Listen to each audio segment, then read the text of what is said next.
Okay, good morning, and thank you very much for joining us. I am Yori Folari. There's a whole big, shall we say, a sort of a brouhaha over in Ghana. And, so let's talk about that this morning. And, of course, we'll also be getting an update on the situation over, Nigerians stranded in the Central African Republic. And then we sort of catch up on what's going on in the Diaspora Commission, Nigeria Diaspora Commission, and we do have the CEO of that, Honorable Abike Dabiri. Good morning to you, Abike. Good morning, Uncle Yori. You did add Erawa to my name. Hey, okay. Our guest is Abike Dabiri Erewa. Good morning, Uncle Yori. Nice to see you. It's been a long, long time, but I see you every day. Indeed. Thank you very much. Well, you are sounding quite upbeat, and you know what we're going to be talking about. So I begin to get the vibe that not too much trouble. Things are not as bad as perhaps we might see. So let me ask the question directly. What's going on? Senate has been asking for calm. You and your commission have made a statement. Are things sort of level now, standard in Ghana regarding Nigerians there? Oh, yes, absolutely. And good morning again. Nice to be with you on your program, which Thank you very much. miss. Our pleasure. As I speak with you, the Honorable Minister of State for Foreign Affairs, Ambassador Bianca Ono, is in Ghana. She has met the relevant officials, the traditional rulers, the Inspector General of Police, the Nigerian community, and actually, I would say, normal social media exaggeration. There's actually calm in Ghana. A couple of people got together and started leading protests against Nigeria, which is not, just as we say, don't generalize about Nigerians, you can't generalize about Ghana. So it was just a few people. And the guy, the brain behind it, was actually invited by the police. He was questioned and released, and he was questioned based on his past record. So really there's calming. But here's the thing, we appeal to our people, no matter, whether it's 10 people, 5 people, don't be provoked. You're in another person's country, obey the laws of other people's country, and be calm, as the Senate has said, and also the Diaspora Commission. But we continue to engage our people, monitor the situation. But as I speak with you, there's actually no problem at all in Ghana. And I think the Ghanaian authorities also handled it very, very well.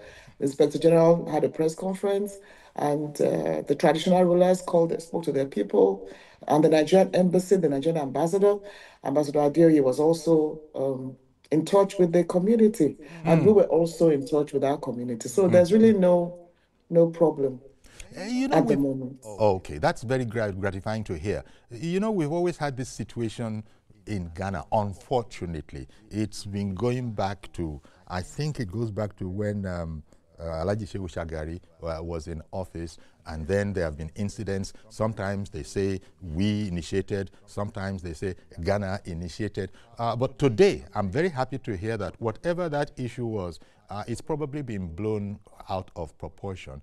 But how do these events come about? Is it a function of the sheer number of immigrants or in Ghana, or Nigerians in particular? Where do you think, how do we get into spats such as this from time to time? It will always happen. Spats would always happen. But, like you said, it's been recurring. I think it's just a couple of people in the community that will just want to bring about that spat. But I think the way we look, there was a time it was our traders. You had to pay a certain amount, and they said they had to protect the local traders. We resolved it. Eventually, that was resolved. So all I just say is, when these things happen, let both countries be calm. And like we told our Nigerians, don't issue more statements. Don't reply anybody. And like I said, the Ghanaian authorities handled it well. And let's be clear, that has nothing to do with government. It's not a case where the government of Ghana is hostile to the government of Nigeria and vice versa. Sometimes, just like husband and wife, brothers and sisters, you could always quarrel. But the key thing is, how do you solve whatever differences we have? Yeah. So they appeal, particularly for us on the African continent. We need to be united. We need to work together as Africans. It's enough problem we have being Africans, discriminated, against another part of the world. So on the continent, and that is the message of the Diaspora Commission. Every time we go around the world, and Africa in particular, we are brothers and sisters. We have so much in common. And let's treat ourselves that way. And to our Nigerians in Ghana or any part of the world, obey the laws of the country you're in. Don't be the aggressor and now say, oh, I'm the victim. You're in another person's country, obey their laws, behave properly. In this instance, some people said, oh, kidnapping, um, armed robbery was brought Yes. in by Nigeria. And Yes. the Inspector General addressed all that. He even said, in fact, if anything, the rate of crime in Ghana is very, very low. So we just keep communication is key. And social media, one small video, we blow it out of proportion. So we Indeed, also it be will. aware that a lot of things can be blown out of proportion via Indeed. social media without Talking, verification. you're very right. Speaking about going out of proportion from time to time, I was listening to Dele Momodu, Oloye Dele Momodu, who it is said lives in Ghana, has done so for the past 30 years, and came into the country, I believe from the interview that I saw on television just the other day. He said it's exaggerated because being in Ghana at the time, until people began to send him clips, internet clips, he just wasn't aware of it at all. And so he spoke very much along the lines that you are speaking. So we're very happy to know that, because at the end of the day... Ghana, yeah, I also go to Ghana a lot. You won't even when I was calling Nigerians there, that what's going on? They said, Honorable, nothing. 10 people come on social media, but people protest every day, and we blow it out of proportion. When I was calling them, it's like, there's nothing going on here. And like I said, immediately, the person who did the video, the brain behind this, was invited for questioning. So Okay, so that's that then. Well, I don't know. We can maybe come back here if necessary, but I just wanted to make sure that we also speak about the situation about stranded Nigerians in the Central African Republic. How's that particular project going? yeah, when that distress video call was out, and by the way, we have to thank Mr. President, because I also saw the video, and it was like, I shouldn't see my people in this situation. So when that video came out, we got in touch immediately with the relevant authorities. Our embassy in Bangui immediately got on the situation. Now, here's the thing. Those people, I mean, if you see where they were stranded on Kuyori, you will be shocked. And you wonder, why would anybody go there from Nigeria? They said they were They were in the minors. bush as the, pardon? They said they were minors. Well, they claimed an agent trafficked them to that area, pretending that they would be minors. And they go there, look, the place is in, I can't even describe it. So for them to even get to Bangui, it took days. As the guy said, 800 and something kilometers. I mean, the car broke down because the roads are very, very, very bad. The place is highly insecure. There's no way you travel from that place to Bangui and not be attacked. Okay. So the security officials of CAR had to escort them. They had to be with them, and I thank them. They were very, very supportive. And the car broke down going to get them. The vehicle broke down going back. So it took days. Of course, by the time they got to Bangui, they were disheveled, they were tired. Two of them were very, very sick, but they got into the hands of the embassy in Bangui, and they were very well taken care of. So they needed just to rest a bit. Then plans were on to bring them. So they were trafficked by an agent who said, you're going to work with Chinese firm in Bangui. They got there. There was really nothing. And they were stranded in the bush. They were not paid. So after some time, they had to cry out. Now, the agent is in Nigeria. He's been identified. What we expect is that he will be prosecuted. And we want to see him. We want to know him. And I believe NAPTIP is going to do that. Now, let's say who he is. Is the trafficker. He's going to probably tell you that, oh, well, they wanted a job, but I got them a job. So what's my offense? So we expect him to be prosecuted, to be, let's all say who he is. But most importantly, is for those guys to come back safely. And hopefully a lesson for all of us that those job promises, a lot of them are fake. When somebody comes to you as an agent and promises you a job, don't take it hook, line, and sinker. Most of the time, particularly anybody promising you a job abroad, and you're not a professional. It's not as if you got an employment letter or something. Even in developed countries like the UK, we've had many cases of they promised them jobs, they got there were no jobs. Wow. And again, where you're running away from, you're going to a worse place than where you're running away from. As somebody who we rescued some time ago said, it would have been better if he was under the bridge selling guguru and groundnut, or dealing with Richard Katz or something. So it's really a case of ignorance. But we have to stop claiming ignorance. I'm sure the message is out there. It's been out there for too long. Look at Libya. People are still going to Libya. Despite going to Libya detention centers, appealing to them, coming back to show real life examples, I still get distress calls from Libya. Look, under President Buhari's administration, over 10,000 were returned. Under President Bola Ahmed Tinubu, within 8 months, over 5,000 were brought back by the International Organization for Migration, NEMA, Refugee Commission. But people are still going. So somebody tells you you're going to Europe, you're going through the desert to live, and you still go.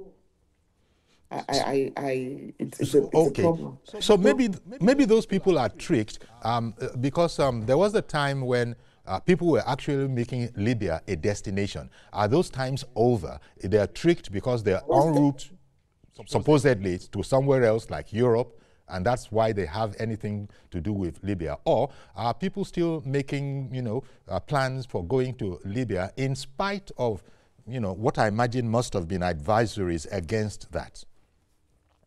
Those years you're talking about was like maybe 20, 25 years ago. Okay. The world itself is no longer that safe. In fact, the safest place to be is your country. So even the Europe you're going to, there are no jobs.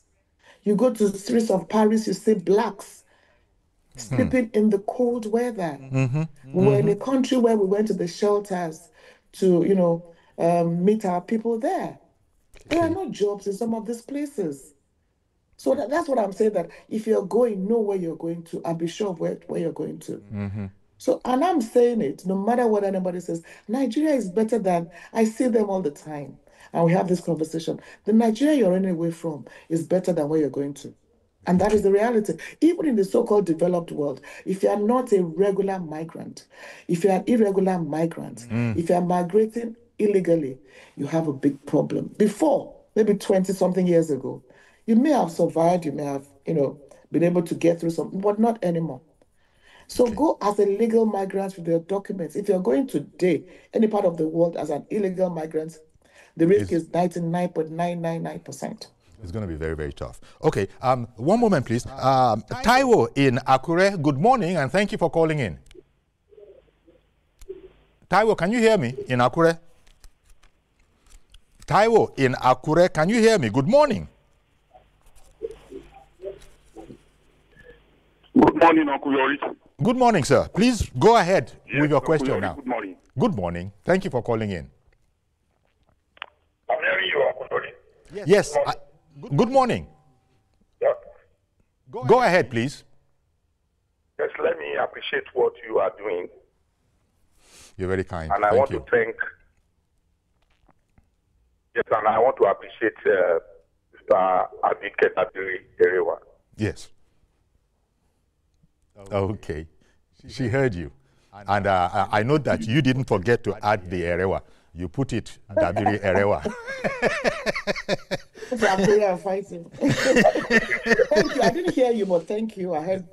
Okay. What he said that you didn't hear was that he wanted to also appreciate you for the work that you're doing. That's what he said. Okay. I appreciate you too. Thank you. Okay. So please go ahead now, Taiwo in Akure.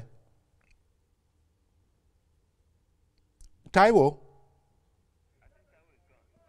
Oh, I think that's what Taiwo just wanted to do. He called in, appreciated me, then said, I also want to appreciate Madam Abike Dabiri Erewa. So he's had his say and he's out of here, Okay. There are other things that that actually I was hoping that we'll be able to talk about. Thank you very much for the update on stranded Nigerians in CAR, Central African Republic, and also, what started this whole thing, the spat with Ghana, which you've also spoken about. Now, let me look at the diaspora work itself. That appears to be your joy. That's what Nigerians think, that anything diaspora, leave Abike Dabire Erewa. Just leave it there. They will know what it's about. I understand that you've been the Diaspora Day and Merit Award. Let me hear about that, please. Well, when you say diaspora, it's my work schedule. And I believe that any assignments you're given, you put your best into it. When I was on television, I put my best into it. So any assignment I've given, I'll put my best into it. Don't forget that when diaspora started, it was like, what is diaspora? That's right. Useless committee, blah, blah, blah, without funding. I started with a zero budget. But we thank God today that diaspora affairs are now on the front burner all over the world. And we're glad that Nigeria championed a lot of that through setting up the Diaspora Commission. So part of our diaspora policy says that we should have a diaspora day. Actually, diaspora day started many years ago under President Obasanjo, but subsequently became a policy in Nigeria.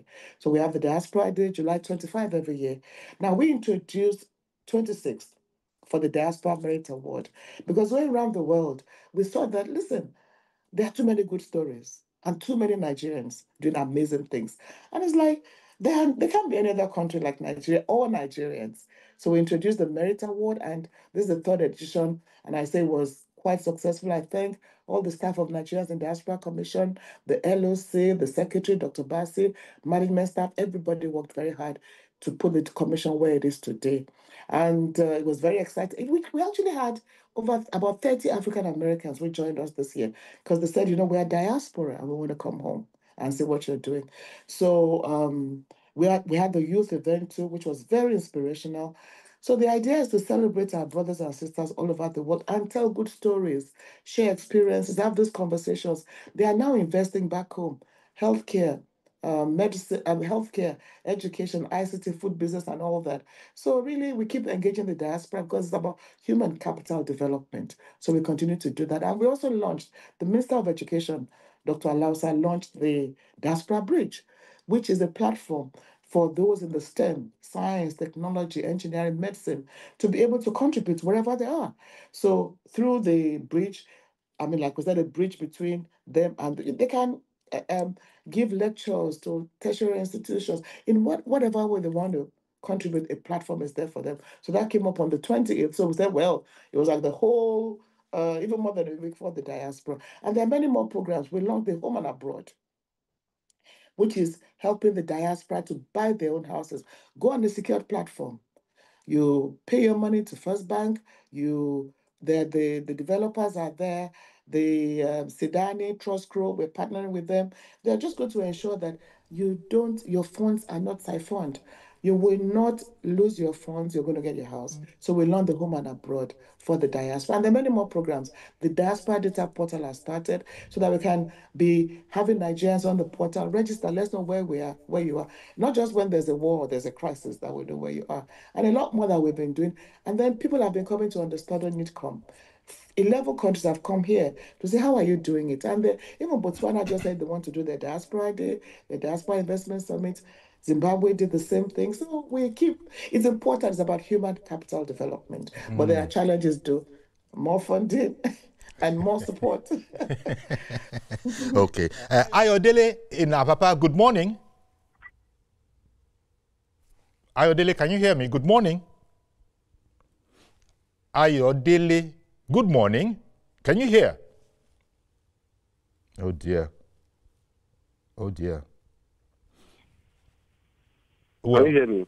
Yes, I can hear you, Ayodele. Good morning. Go ahead. Okay. Concerning the issue of deportation and people traveling outside the country, we should not shy away from the fact that there is hardship in the land. Most of these people traveling outside the country, it's not their wish. Nobody, most of them are graduates, most of them are artisans, most of them were brought up You have a very good background. But because of the situation of the country, they have to look for greener pasture. You don't put on blame to them all the time. The government has a role to play too. Some of them are out of schools. You can imagine what happened in recent jams. So many people were not able to ride the jam because of ordinary transport fare to go and ride the jam. So there's a lot of issues on ground that the government needs to fix. The country, there's hardship in the country. This thing will continue to happen until the government has tried to address it. If it's not properly addressed, and the education, you will just address it on the sake of addressing alone. There should be a kind of fund that is set aside for these people that are coming back. Some of them come back, they still go back again because there's some means or whatsoever, and they will need to survive. So that's my contribution. The government has a lot to do. Okay. Well, thank you very much. I agree with you absolutely, Ayodele. The government has a lot to do, and the government is doing that. The Tinubu administration is creating an enabling environment for jobs to thrive. There's a lot for government to do. There's no debate about that. And Mr. President is aware of that. And is ensuring that he focuses on youth development, job creation. But here's what I'm saying. Even if all the jobs are available, there are people that will say their destinies are abroad and they must go. Okay. You see, I see them all the time, Ayodele. I receive them all the time. Half of the thing, 90% of what we say, you don't say. They're not in the media because they're very pathetic and very disheartening. And what I'm saying is, even if you're going, just know where you're going to. Like these guys, they were lured into a job that wasn't there. I know somebody that came back from Libya. He's somewhere in Oyo State. He started by just doing all this small selling, and he sent his children to school. He's been able to survive. So yes, government has its own role. There's no doubt about that. But what I'm saying is that with better awareness, agents are the ones that are trafficking these people. Don't forget that in most cases, you are not buying your ticket and going to the embassy. I'm going. Somebody is sending you there. You are being trafficked. An agent is collecting money, is making money and sending you nowhere. Why would you go through the desert and then you say you didn't know? So Ayodele, what I want you to do is work with us. Let's embark on more awareness campaigns. Let everybody be a part of this campaign, and each one teach one. Government cannot shy away from its responsibility. I agree with you absolutely. And President Bola Ahmed Tinubu is not shying away from his responsibility. And that's why he's putting up programs that will encourage job creation. So that is very important. I agree with you. But let's advise our people, our brothers and sisters, that where you're going to most times is worse than where you're running away from. I see it all the time. And I know what I'm talking about. Okay. Ralph in Port Harcourt, good morning. Ralph in Port Harcourt, good morning.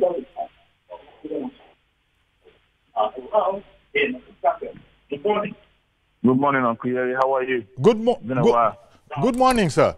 Now you're gonna have to mute the volume of your television set, yes, so that you don't listen to us. Yes, I'm hearing you and I'm speaking. Good morning. How are you, Uncle Yeri? Good morning. I'm very well. Thank you very much. But I wanted to counsel, please don't listen to yourself on your television set. That is causing problems. Okay, so that's fine. So go ahead, okay, please. That's fine. Mrs. Abike, thank you very much for all you do. I've tried to reach out, and I think he once sent me a number of one of the PAs. We admire the work you're doing. I travel a lot.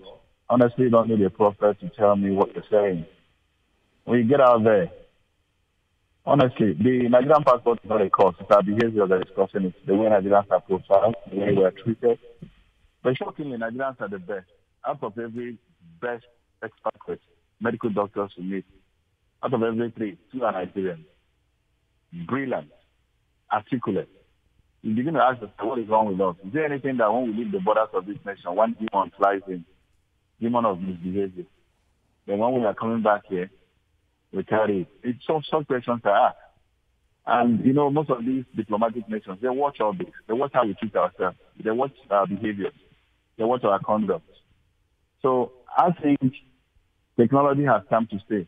Like I tell people, what religion is doing in Africa, technology has solved it in Europe.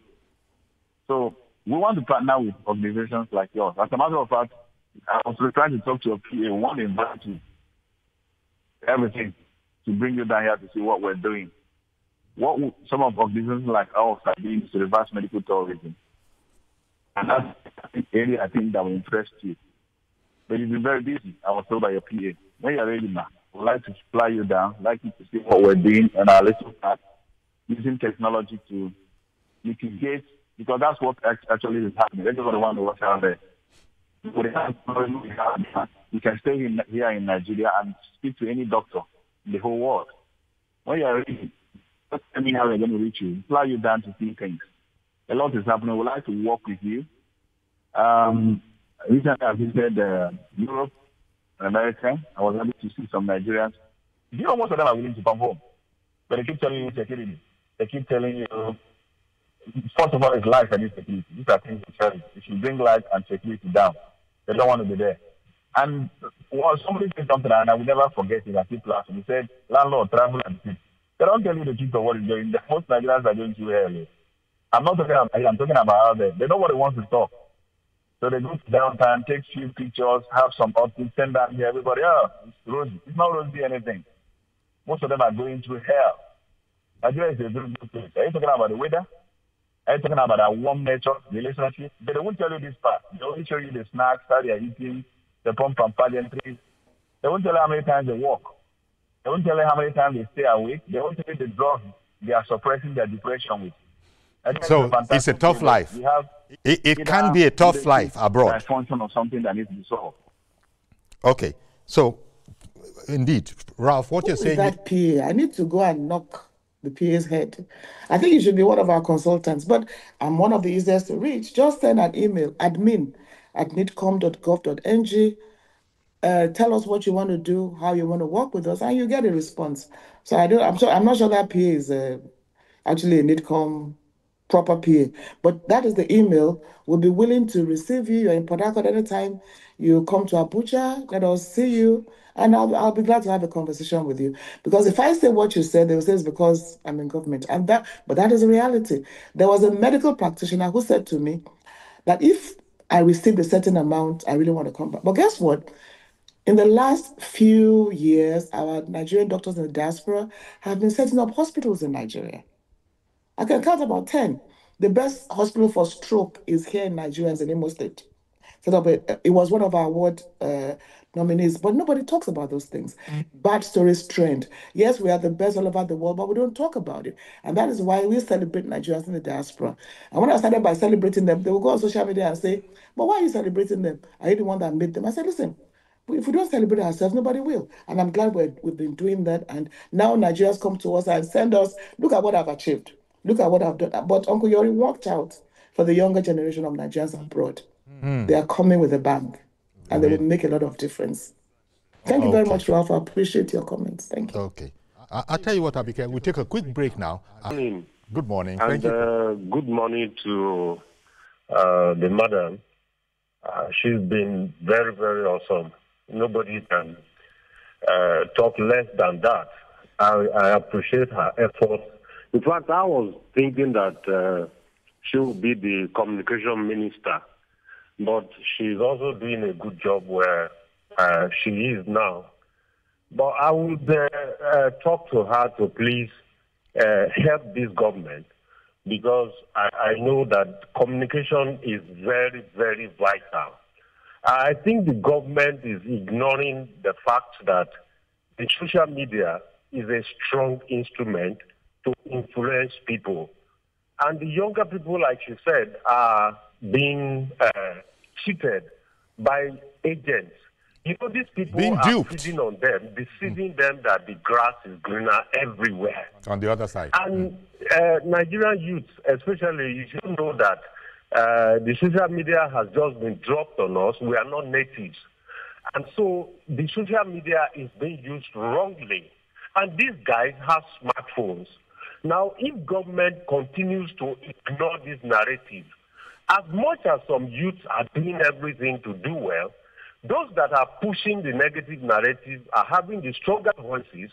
They might also blow up the nation so that those ones that are working to do well will not have that chance. That's the situation we are having now.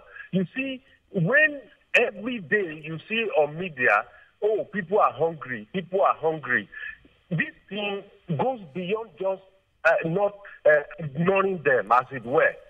If somebody has to do something to really talk about these things, because when they go abroad, they will go and misbehave, because somebody has deceived them into a situation they cannot handle.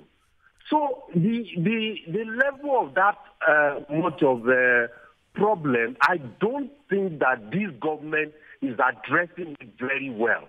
Whether it is the Minister for Communication or anyone, should look at what is going on, Okuyori. Hunger has been weaponized. Hunger is a biological problem.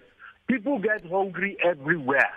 I'm not saying there are no challenges, but the way Nigerian youth are being deceived and taken all over the world, because somebody is festering and feeding on them is not good for us. And if now the NIDCOM organization keeps just allowing them to be ferried away and they are bringing them back, we have bigger consequences, because we are going to bring back disgruntled people who are more angry with the nation and everyone. So something should be done about communication to connect to these youths, to disabuse their minds about the issue that Nigeria is the only problem or problematic nation in the world. Thank you very much, sir.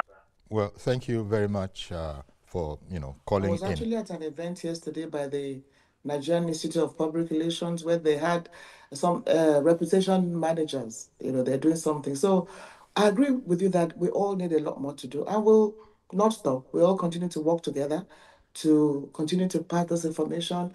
And Joshua, if you're willing, why don't you send me an email or come and see us so we can share more ideas?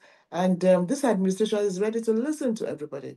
So why don't you bring your ideas and suggestions, how this can be achieved and what more can be done? So I told you my email, admin@nidcom.gov.ng. We'll sit together and share more ideas. Thank you. We appreciate your suggestion, and everything will be done to ensure that communication is strengthened. But you see, social media is good and bad. That's the problem. Like everybody has a smartphone. You say anything, you lure anybody, but we keep at it. We keep at it.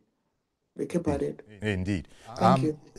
Well, indeed. There you go. Mr. Joshua, appreciation there from the chairman of, excuse me, of the Nigerians in Diaspora Commission. But the point about the level of our communication, information dissemination, because somebody said he expected to see you as the Minister of Communication. Well, there's communication, there's also information. So he might have meant information.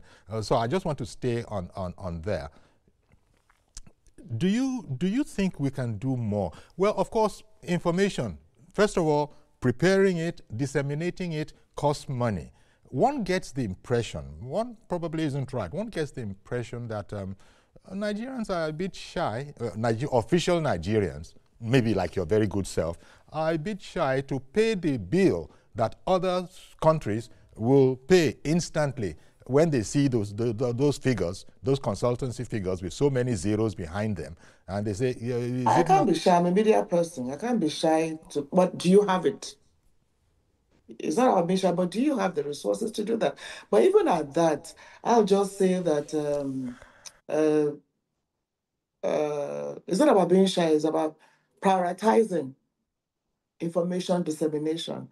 But it's a multi-agency, multi-sectoral thing, which many agencies are actually doing.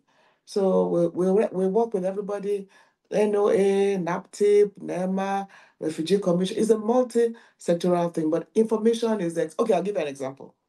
On one of, this is something Human Rights Radio.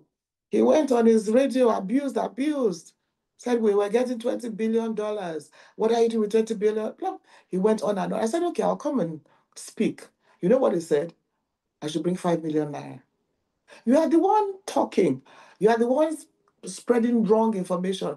I said, okay, I'll come and speak. So I should bring 5 million naira. I'm like, why should I pay you 5 million naira? I should have a right of opinion. So unfortunately, media has been monetized. He said hunger has been weaponized. Media has been monetized. Bad stories are the ones that we trend. You want to tell a good story, They will tell you to pay this, bring this and that. So it's an issue actually for everybody, not just even Nigerian government. I was at the program yesterday, and the people from America were telling me that Nigeria's story is not being told in America because they don't want to tell our story. So we have to tell our stories, and we have to be intentional about telling our stories. And we will continue to tell our stories. It's going to take a while, but we are doing that in the commission by celebrating the best of our people and telling the world that this is who we are as Nigerians. For those young people that will go on those dangerous journeys, we won't stop talking to you. We won't stop appealing to you. Indeed. We won't stop, begging you that, you know what, it's too dangerous out there. That's just the message. It's too dangerous out there to fall victim to any agent. And those agents need to be arrested. And like I said, with the guys who did this to the guys who see, we need to see them. Indeed. When we see them, parade them like criminals. Indeed. Maybe to set a good example. So we'll be harder. And these things are happening. What he said, there has to be sanctions for bad behavior, period. Okay. There has to be sanctions for bad behavior. Chidi in Kafanchan. Good morning. Chidi in Kafanchan. Good morning, Uncle Yori. Good morning to you, sir. Please go ahead. I want to appreciate the effort that Mrs. Dabiri Erewa is displaying as far as Nigerians in diaspora is concerned. I have to plead to her to be a bridge of comfort between Nigerians in the diaspora and their host countries. And most importantly, if there is anything that she still has in her kitty, in order to ensure that the Nigerian government sees it as an important principle to entrench a reasonable, conducive situation that will not longer make Nigerians to be fleeing out of the country. Nigerians are known for their best way of doing a lot of good things.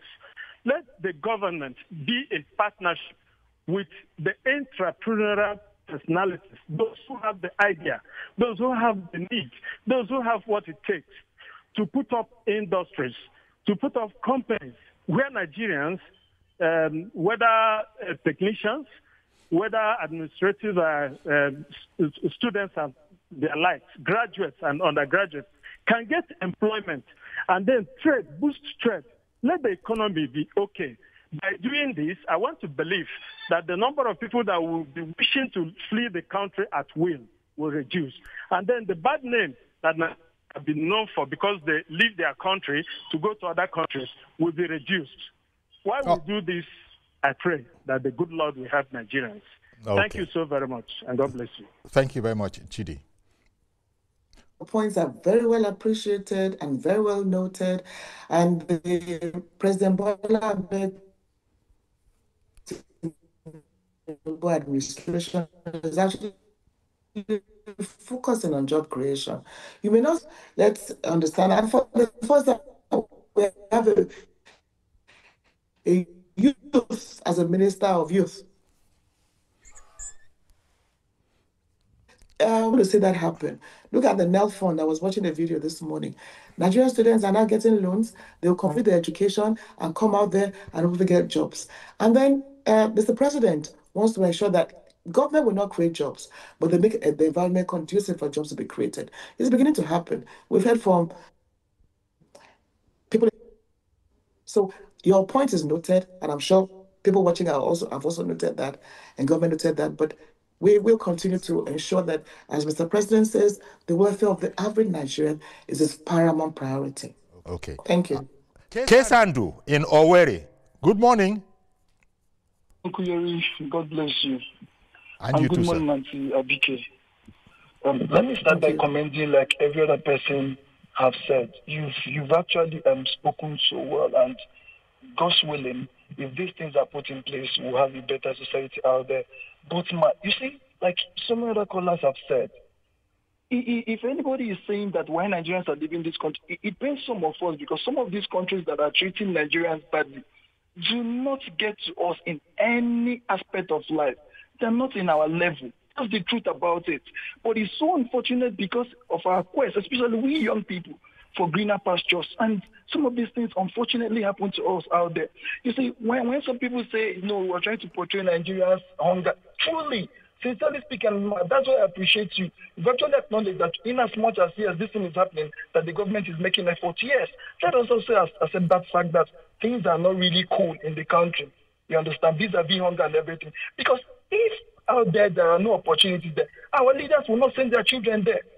Check it. All the top leaders of this country, even the children of the presidents and all the top leaders, they're out there.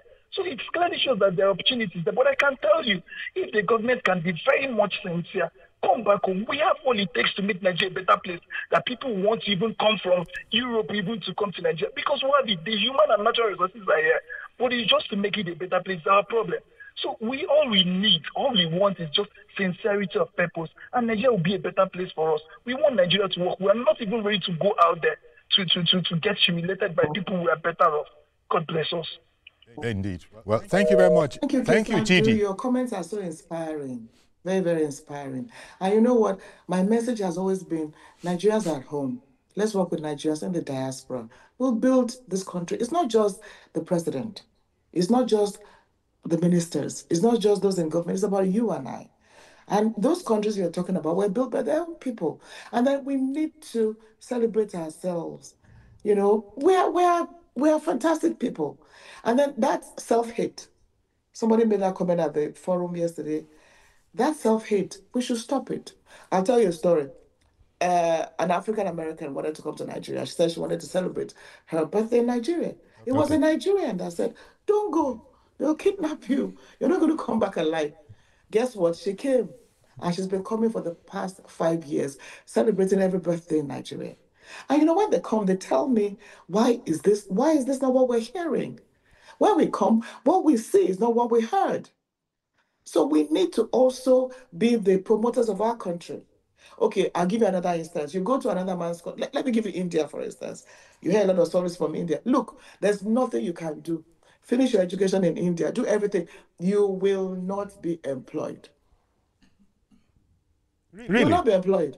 But yes, as a foreigner. As a foreigner. Very limited. Even if you're a regular entrant into India. I said, as a student, you go there, you are looking for work, is not possible.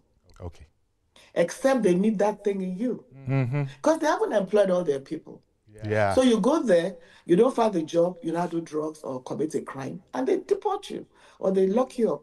Then you go on the streets and start fighting and say, Abike Dabiri. You know what I'm saying? So these things is more about us also knowing who we are as a people, what we can achieve. The greatness is us as Nigerians. And we also need to appreciate the administration of Mr. President and support everything he's trying to do. The reforms are hard and tough, but the result of the reforms will come. So it's a long conversation we all need to have as Nigerians and tell ourselves the truth. Like I said, we can't go to another man's country, be the aggressor and say we are the victims. And then let's appreciate what people have said about Nigeria. We are the greatest country in the world and we are going to get there, at the top of the mountain. Indeed. If you just joined us, we're talking with the chairman and CEO of Nigerians in Diaspora Committee, Honorable Abike Dabiri Erewa. And there's another Ade in Abeokuta. Good morning to you, sir. Good morning, Uncle Yori. Thank you for calling in. Go ahead, please. Yeah, good morning, madam. Let me commend you on the good work that you are doing. At least for those of us that are not closing our eyes, we know that you are really doing the job that is given to you. You don't need to tell us. But for those who have decided to close their eyes on Nigeria, well, good luck to them. But let me come to the issue of, joblessness in Nigeria. That's something I always tell people, that as far as Nigeria is concerned, there is job for every individual to do. No Nigerian is supposed to be jobless. But Uncle Yoru, you know where the problem is. The job that is available is what people cannot do. We worship certificates. As I am telling you, Uncle Yori, I am a graduate of political science from Lagos State University. But as of today, I use my certificate to become a dry cleaner. To become a dry cleaner, the ones Yoruba people call alagafo. And I am making money from it, and I'm feeding my children there. So people should go and do something. The job that is available is what people cannot do. What is different between somebody that graduated from a university and somebody that is what's it called? That is doing something to feed his family from a market. If one did not work, then look for another. Leave certificate aside. Okay. There are some people that are making money from this thing that we call mega jobs. But the thing is, the moment you go to school and come back, people people believe that since I'm educated, government is supposed to give you jobs. It doesn't work like that. It doesn't. So let our youth wake up. Let them wake up. Let the parents tell them what to do. There are jobs everywhere. Uncle Yori, let me quickly end with this. In a situation whereby you are giving somebody a job of 50,000 naira to do in a month. You understand? And the person says 50,000 naira is too small. And this person doesn't have 5 naira in his pocket. How do you justify that? Good morning. I hear you. Good morning. Thank you very much for calling in, Ade in Abeokuta. Thank you, Ade. And I like your points. Again, I've heard very good points on this program today. It's not about joblessness. It's about the mindset. Again, I've had engagements with a lot of young people. And they are so... Look, I'll tell you about a girl we brought back from Libya. Her name is Gift. She's in Benin. You can look her up. This girl came back. She's one of those that were brought back from Libya. And, when she was in Libya, she told us the story of how they would drink urine of the security guards there. It was really terrible. But she came back. There were 4 of them. I'll tell a quick story. I mean, not 4. The first 4 that came were girls. So I said to them, look, this is the number to call. I was just taught by the first 4 I received. They were all girls, young girls. I'm like, okay, call this number. Let me know what you want to do. We can help. One called me and said, Madam, wait. And then before even that, our SSD, Mr. Olukwe, former Deputy Governor of Lagos State, actually we gave them forms to fill. What do you want to do? What do you want? A lot of them are not interested in, you want to do this and that. This girl said to me, look, I just want to make money. Waiting. I won't go back. Another one sold his trailer, and went in so-called greener pasture. Now, this girl said to me, Mommy, I just want to work. Okay, what do you want to do? She said she wants to learn how to bake. Really? So in Benin, when I went to Benin, I went to look for her. She came, I took her to a baking school. Osaro. It's baking school. We went there. 3 months. Look, this cost just 100,000 naira. He gave a discount. 3 months in the baking school. Guess what? Today, she's one of the best bakers anywhere in the world. If she makes cake for you, Uncle Yori, you won't take anybody's cake again. That's her story. She was very hardworking. She now has shops, outlets. So that story, I tell others that, there's, like you said, you can be an entrepreneur. There's so much to do. But she got support. That support of 100,000 naira went a long way. If we can give that kind of entrepreneurial support to young people who are sincere about it, I'm sure, like Adi said, we can make a lot of difference. So thank you very much for your comments, and I really do appreciate that. Well, indeed. Thank you very much. And at this stage, we could go on and on because I know that there's so many inspiring stories. We don't have the time that I would have liked. Nigerians that can be picky with jobs here. I mean, Nigerians go abroad and take those jobs, even worse, jobs that they would not touch here. And sometimes they sort of add to it. So you find Nigerians, maybe other Africans, doing multiple jobs because that is what the situation takes. I don't know. Mindset. Yes, we'll go back to the mindset and orientation. Yeah. Indeed. Well, I want to thank you very much for making the time for us, Madam Chair of the Nigerians in Diaspora Commission. It's been a long time, too long, in fact, from TVC. No, I'll be coming every week. Every week will every week will be Diaspora Week. We'd But like thank you very that. much, Okoyori. I want to commend your program, your producer, all the TVC team. You guys are doing a great job, educative, enlightening, and impartial. Thank you very much. We really appreciate that. Thank you. That's our guest, Abike Dabiri Erewa, Chair and CEO of Nigerians in Diaspora Commission. Okay, we're going to have to leave it there today, but do please join us for a fresh edition tomorrow.